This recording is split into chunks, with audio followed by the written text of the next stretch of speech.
Hi, I'm Shelly London, co-founder of the Family Dinner Project. I'm a retired corporate executive, and I was lucky enough to be one of the inaugural fellows in a new program at Harvard called the Advanced Leadership Initiative. I ended up taking Howard Gardner's GoodWork course, and I came to Harvard with a real interest in ethics. And that course and the subsequent work with Howard and Lynn Berenson and Wendy Fishman was really pivotal in creating a number of initiatives that we've started. The Family Dinner Project is one, also Quandary, a game that helps kids and their moral development. So as a result of today's workshop, we wanted people to connect family dinners and what they could do with them at home, in school, and in the communities. We work with schools to have dinners where they bring parents together with their kids, and we have community dinners, and we essentially model for the families. With what they do, they help prepare dinner together, they assemble dinners together, they do fun exercises, they have conversations together, and we really are showing them how to have a family dinner experience. We try to pick topics that have ethical components to them, but are interesting to kids. And that, we find, is the gateway for these conversations. One that we're doing now also is with the Mayo Clinic in Rochester, Minnesota. The Mayo Clinic is convinced that the future of healthcare really involves getting people to lead healthy lives. And they know the research about family dinners and what it does for physical and emotional health is more powerful in increasing vocabulary than reading to your kids, which everyone knows is great. There's a lot of research that shows how family dinners help kids dodge the bullets of the teenage years. And the numbers about substance abuse and teen pregnancy and depression are so much better for kids who have had family dinners. But what we're going to do is we're going to make strawberry shortcake, because you're all getting hungry, right? Anybody know, right? A little hungry? Okay. So this is what we did with the kids at Mayo when we worked with the kids in Rochester, Minnesota. We had dinner and we did a lot of activities and they participated in all of that. And then the parents met separately for a discussion about what were the things getting in their way. And we had to do fun activities. And we had kids as young as two, up to teenage years, all making whipped cream. And then they made the whipped cream, and then we had a parade of the whipped cream, and the kids walked their whipped cream in, and they proudly spooned it out on the cobbler that was already made. And the parents were astounded. They said, "My kid never does this at home. My kid does." And you could tell these kids were having a ball participating. What I want you to do is interview each other about your family dinners growing up.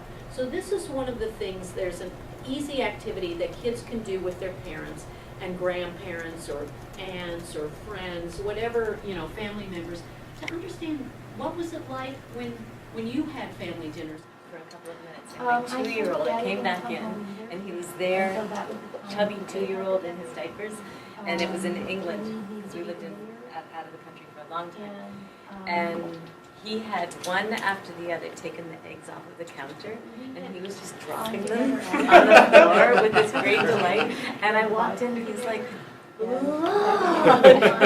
and you couldn't even get angry because the joy on his face over this great discovery. And so that's, when you want kids to help you, you get help in all different kinds of ways. My dad was really always great at facilitating it and getting everybody talking and let's, everybody know what's going on in everyone's life, talk about the things that you're dealing with. To me, I feel like it's really important to build that up and to build the relationship with them, because I like hearing what he does at preschool and the things that he's doing. I want him to realize they're important, that he can talk about those when we're sitting there. Spaghetti. My mom found something I'd written when I was 10 years old. It was like something I had to do for school, about 10 ways I can improve myself. When my kids were And one of the ways was not rushing through family dinner to watch the Mod Squad. the Mod Squad, you So- dated I yourself. did. How can you bring the conversations from school to home, home to school? How can you bring those back and forth? We overdo the way we teach math, and instead we should really be teaching it through like food sciences and music and incorporating it in different ways. So finding a way to bring it into your subject area. Taking advantage of the opportunities to, to tie in as a parent academic content into what you're doing with, and then as well down here for schools, teachers, making homework actually connect with school and saying instead of doing this paper on measurement, say help your parents for 2 nights this week in measuring out the food for dinner. Work through conflict rather than avoid it. That's really important. And also practicing productive debate, and perhaps in maybe, well, not in the home, but in advisory groups and classroom, but it can also be in the home. And then inviting personal relevance and trying to help kids make connections to things that matter. Making it normal and starting early instead of trying to bring it in later, but starting with it, it's just normal to talk about these things at dinner and really starting at a point where the kids get used to it. And then parents becoming more genuine, honest, and vulnerable in their approach to doing these things with kids.